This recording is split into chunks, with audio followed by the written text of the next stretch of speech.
우리가 첫 번째 오늘 본문을 통해서 생각하면 제자들이 와서 누가 크니까 하고 이제 경쟁 구도 속에 있다는 거죠. 제자들마저도.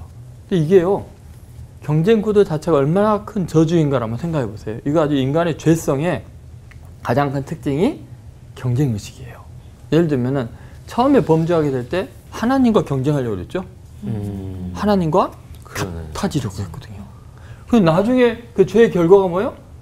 아담이 이브와 경쟁해요. 저 여자가 줬으므로 먹었습니다. 저 여자가 나보다 더 나쁜 죄인입니다. 그렇지 않아요. 아니, 내 살 중에 살이 뼈 중에 뼈면 경쟁의 대상이 아니고 사랑의 대상이어야 되는데, 그러면 그들이 낳은 가인과 아벨은 어때요?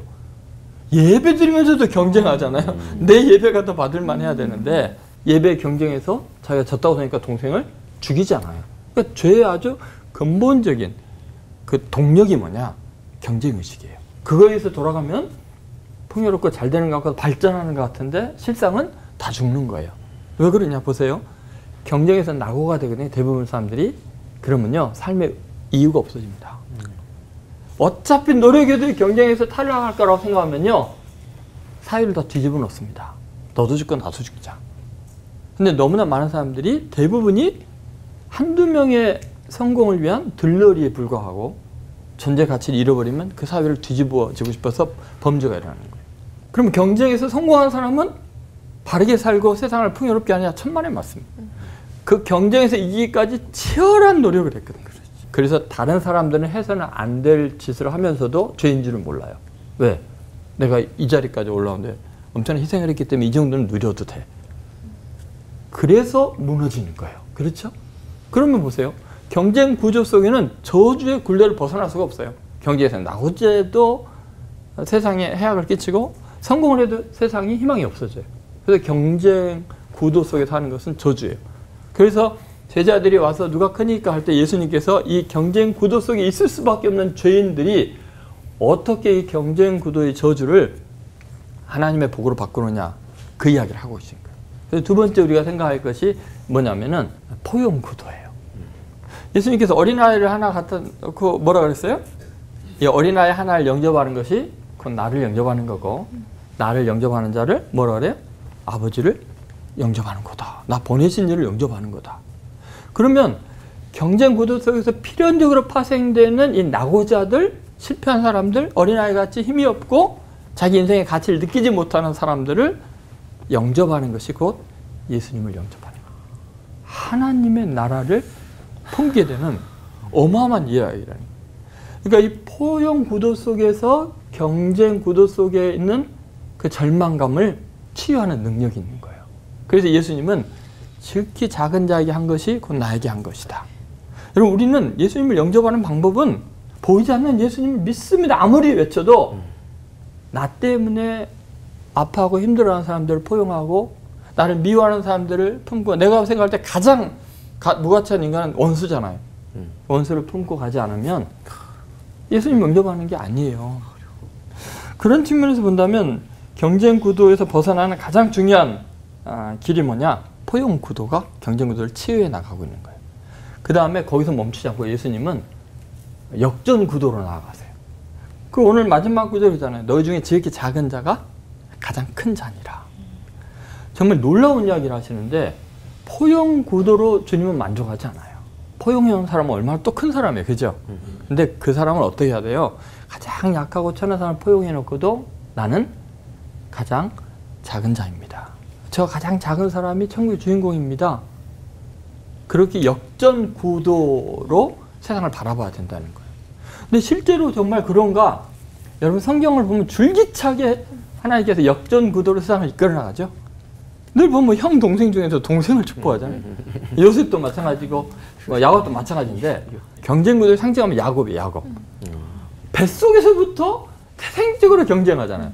형이 막 발 뒤꿈치 잡고 나오고 나와서는 형이 장인 잡고 축복은 다 뺏으려고 뭐 온갖 사기를 다 저지르고 삼촌 라반의 집에 가서 또 경쟁하잖아요. 삼촌 라반하고. 그죠? 경쟁이 아주 체질화된 사람이에요. 그런데 그가 하나님을 만나죠. 어디 있어요? 창세기 32장에 보면은 야복강가에서 환도뼈가 부서지고 자아가 깨지고 이스라엘로 이름이 거듭나죠. 브니엘, 하나님의 얼굴을 뵙고 나서부터 이 사람이 완전히 달라져요. 하나님의 나라가 임하니까 이 사람이 어떻게 바뀌어요? 이스라엘. 그 새로운 존재의 특징이 뭐냐면 33장에 보면 이제 형을 만나러 가잖아요. 형이 오니까는 에서가 가면서 얼굴을 땅에 7번을 대면서 다가가죠. 장자권 축복은 자기가 뺏어놓고 할아버지 만나는 것보다 더 겸손히 자기를 낮추지요. 그러면서 자기를 작은 자로 여기죠. 옛날에는 크려고 애를 썼잖아요. 그렇게 낮춰요. 형이 죽이려고 오다가 400명 군사관으로 오다가 자꾸 자기에게 절하는 그 모습을 보고 마음이 녹아. 가까이 가자마자 끌어안죠. 죽여야 되는 동생을, 이겨야 극복해야 되는 형을 서로 포용하는 거죠. 포용은 포옹이네요. 그렇게 끌어안아요. 포용 구도로 바뀌었어요. 하나님을 만나고 나니까 진짜 큰 사람이 되는 이유가 뭐예요? 포용했고 역전 구도 속에서 살아갈 때 갈등이 해결이 되고 경쟁 구도의 치열한 상처들이 치유가 되고 회복이 되는 거예요. 예수님께서 바로 그 일을 하신 거죠. 하나님의 본체이신 분이 자기를 낮추신 거예요. 도저히 용납할 수 없는 자기를 십자가에 못 박는 죄인들을 아버지 저들의 죄를 사해 주십시오. 포용하고 그들을 위해서 기꺼이 밑바닥까지 낮아져서 십자가에 죽으심으로 우리가 하나님의 자녀가 되는 권세를 누리게 됐죠. 오늘 이 말씀을 통해서 하나님께서 꿈꾸는 세상, 하나님 나라의 대원칙이 뭐냐? 경쟁 구도 속에서 치유의 굉장히 중요한 하나님 나라의 원리가 포용 구도이고, 더 나아가서 역전의 구도로 하나님 나라를 이 땅에서 맛보게 하는 귀한 성도들 되시기를 주의 이름으로 축원드립니다. 기도하겠습니다. 하나님, 역전 구도 속에서 자기를 낮춤으로 하나님의 나라를 맛보게 하는, 하나님께 사랑받고 인정받는 그리스도인들 되게 하여 주옵소서. 예수님의 이름으로 축복하며 기도드립니다. 아멘. 제자들도 예수님 믿으면 세상적으로 크게 될 거라고 기대하면서 길거리에서 이렇게 싸웠잖아요. 말싸움도 하면서.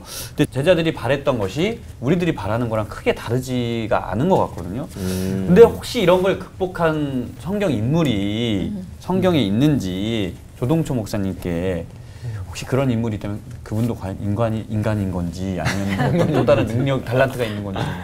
예를 들면은 정말 신기한 사람이 누구냐면, 저는 성경 인물 중에서 가장 뛰어나고 훌륭한 분 중에 한 분이 요나단 왕자. 정말 신기한 게 뭐냐면 사울 왕의 아들로서 정말 능력이 출중했죠. 전쟁의 흐름을 바꿔놓는 사람이고, 정말 왕세자로서 가장 자기를 힘들게 하고 자기의 자리를 위협하는 사람이 다윗의 출현이거든요. 사실은 사울 왕이 힘들어할 게 아니라 요나단 왕자가 힘들어해야 되잖아요. 근데 자기 아버지가 다윗을 제거하려고 한다는 걸 알고 가장 가슴 아파한 사람이 요나단이고, 그래서 사무엘상 20장 같은 데 보면 요나단이 그래요. 다윗을 사랑하는데 자기 목숨처럼 사랑했다. 근데 그 다음에 나오는 요나단의 반응은 자기 목숨보다 더 사랑해요. 어떻게 하냐면 다윗이 나와 죽음 사이는 한 걸음뿐입니다 하고 완전히 믿음을 잃어버리고 좌절해 있어요. 그때 요나단 왕자가 용기를 주면서 하는 말이 뭐냐면, 하나님께서 다윗의 대적을 치실지로다. 그러니까 너가 반드시 왕이 될 것을 내가 아니까 네가 왕이 되면 나와 내 후손을 좀 기억해 주라. 그러면서 하나님께서 다윗의 대적을 치실지로다 했는데 다윗의 대적이 누구예요? 자기 아버지. 자기 아버지잖아요. 그러네. 그럼 자기가 왕이 되는 것을 포기하는 거예요. 다윗을 높이기 위해서. 사랑하기 때문에. 사랑이 이런 힘이 있는 거죠. 이제 그런 엄청난 고백을 하는데 그 이유가 뭐냐면 사랑하기 때문이라고. 자기 생명처럼 사랑하기 때문에. 그래서 이게 이제 가능한 거죠. 그래서 성경의 인물 중에는 정말 요나단이 자기를 낮추고 다른 사람을 높이는 인물인데, 신약으로 가면 진짜 그런 사람이 나와요. 정말 종교도. 그러니까 예수님께서 뭐라 하냐면 여자가 낳은 자 중에서 가장 큰 자라고 하는 사람이 누구죠? 세례요한이요. 세례요한이요. 공간복음서 비롯해 요한복음서까지 예수님 이야기인데 세례요한 이야기가 먼저 나와요. 왜냐하면 너무 인기가 있었고 다 메시아로 아니까. 그래서 예수님을 소개하려면 세례요한의 위치를 재설정해 줘야 되는 거예요. 그러니까 메시아를 준비, 넘어가요. 극복해야 될 대사일 정도로 위대해요. 근데 세례요한의 특징이 뭔지 아세요? 입만 벌리면 자기를 낮추고 예수님을 높여요. 그는 흥하여야 했고 나는 쇠하여야 하리라. 나는 그분의 신발끈도 풀 자격이 없다. 제자들이요. 세례요한의 제자들이 충격을 받은 게 뭐냐면 다 예수님께서 세례를 받으니까 세례요한에게 와서 이르죠. 선생님이 세례 주던 그가 저기서 세례 주니까 다 글로 가더이다. 어때서? 니네들도 가.